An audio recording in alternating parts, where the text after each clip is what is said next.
Hi everyone, it's Mary Alice with Change Your Aim, Change Your Life.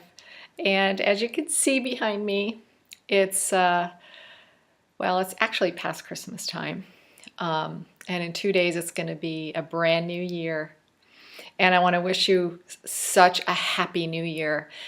And I want you to go into this new year. I would love for you to go into this new year with a great mindset of achieving and planning and just getting some goals down, as big as you can dream or as small as you feel you can get through a day. I know everybody is going to be different. You know, if you're a young mom at home, sometimes just accomplishing getting the laundry done and getting a meal on the table is a big thing. I know, I remember. I raised 4 kids, so I remember those days. But if you can plan something and dream a little bit for yourself, do it, do it. Put it on paper and just think about it, and don't let that dream go away. You will find a way, your subconscious will find a way to make things happen, and opportunities will come in front of you.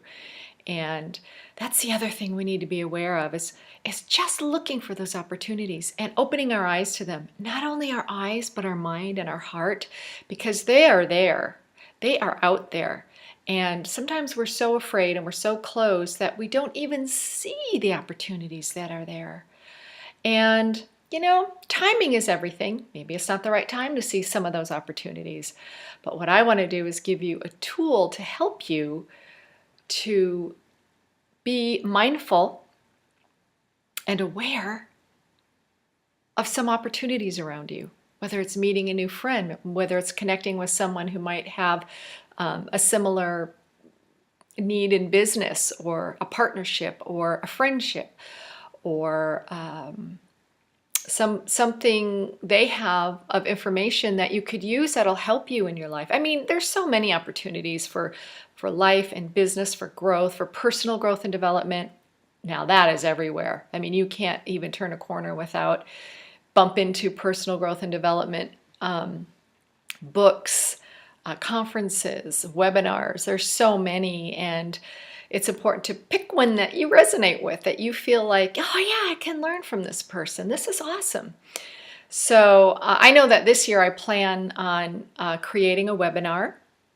My book will be published, and I remember in my last video I was asking for, I was going to let you know the title or get some information from you for a title, and I named the, I believe I'll name it From Shame to Shine. What people who are, I'm trying to think of the subtext, how I had it written down. For people who are still struggling with their childhood issues of abuse and those who think they are not. Because even if you have had those experiences in life and never dealt with them and think, I'm fine, I don't have to deal with it, everything's great. And I would say for a very small percentage that might be the case, but you can learn how, through the book, how the experiences we've had as children, even talk about toddlerhood, things that we're not even aware of, what goes inside us, all around us in our environment. But just the whole concept of growth and how our mind is developed, how our personalities are developed, and how we begin to have belief systems about things that just are not real, and how we can overcome them, and how we can change and reframe thoughts and feelings in our heads and recreate from old coping mechanisms to a new and heartier, loving, authentic you, who you're meant to be. So that's just a little hint of the book. And there are a lot of things I plan for 2013, so stay tuned. Besides that, though, I just had a quick, well, it's not so quick, but I will, a quick thought and feelings and a writing, something I was writing about over the holidays, and something that occurred to me that I want to share with you, because I want you to think about this, especially again with the new year approaching, is that we have a tendency to think of give and take. You know, we hear that phrase, give and take, give and take. And something occurred to me, it came up again. It's something I thought about last year and the year before, but especially around the holidays it comes up, is it's not about give and take. It's about giving and receiving. And are you a good receiver? Are you a good giver? It's not just giving out of obligation or giving because you feel like if you don't, you feel guilty, a codependent type of giving, or kind of a, chip on your shoulder. All right, I'll give. Oh gosh, it's Christmas time. I have to do presents, and I'll give. That's not really giving. And the same for receiving, because we want to think of take, I know people just take things and they'll take it, but they don't really accept it. They take it out of a sense of obligation. They'll take it out of the same way they give, like, oh, you didn't have to do that, and I'm, don't, that's so nice of you, and what, and they just feel like they can't accept the gift. And other people will take it and be, maybe arrogant about it, go, oh, I would never buy that for myself. What a horrible gift. I'll just have to regift this or whatever. Their attitude is not about receiving with love and gratefulness. They just take it and then they put it aside. And usually that is a reflection of how they feel about themselves. When we act that way, it really is a reflection on us and not about the other person. The other person's only trying to be giving and sensitive to your needs, maybe. Maybe it's a gift you don't like. Okay. But be grateful that they went through the effort to get you something and wrap it.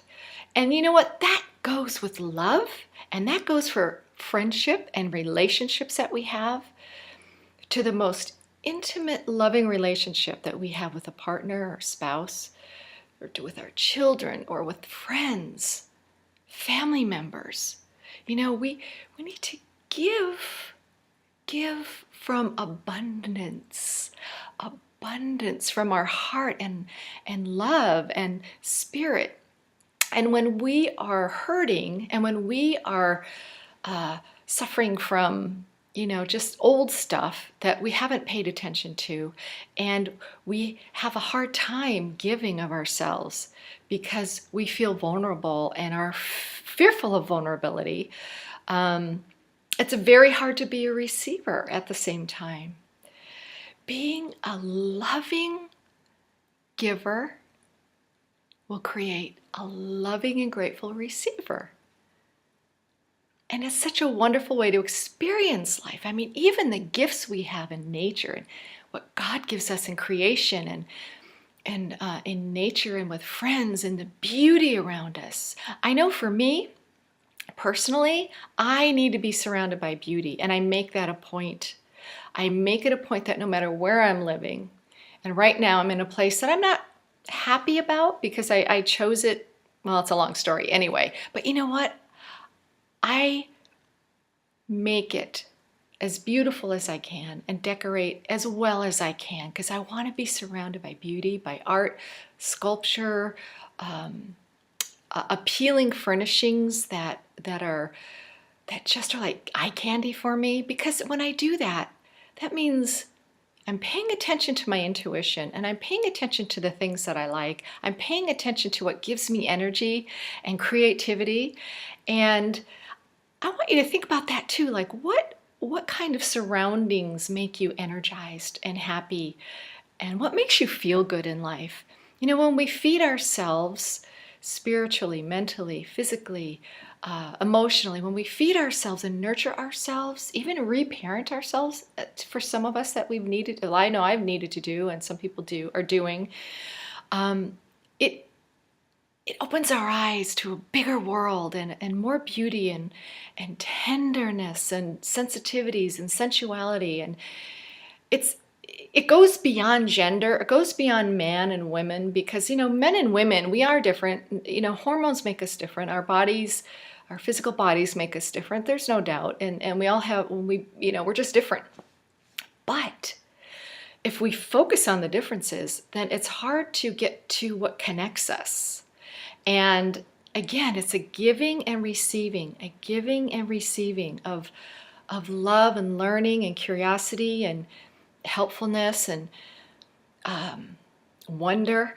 And when we get to a point where we can look past the differences, suddenly we find we're a lot more similar, men and women's relationship, because we are spirit after all, and that is very universal. And there are things about our soul and our spirit that are that share commonalities and depth, and that's where intimacy rises from. And again, when we feel whole in that aspect, and I think, women are more naturally in tune to that than men. But I know men who are, and when they are, and when they're with their wife or their partner, whoever, it's the intimacy is give and take. I mean, it goes beyond give and take to give and receive, give and receive, give and receive. It's this flow like this. It's like this. It's not where you're choking one another, or it's very codependent, but it's just a flow, and you can do that with relationships and friendships. That's just special. So I just wanted to remind you. I just wanted to say that a little bit think about giving and taking versus giving and receiving, and be better at it if you find you struggle with one or the other, and think about why that might be. Because in the new year, we can bring in the new year and bring in a new focus of attention to what does it really mean to give of ourselves, to give to another person, and to even give to ourselves, not just of ourselves, but to ourselves.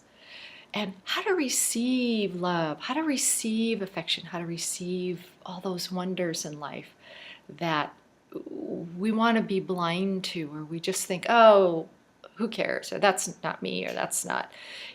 Sometimes we brush off such wonderful gifts that are given to us just because we're afraid of it almost. And again, it's a reflection on what's inside us, and it's not a judgment call. It's just looking at those things that we can begin to, again, create a change of thought, a change of feeling,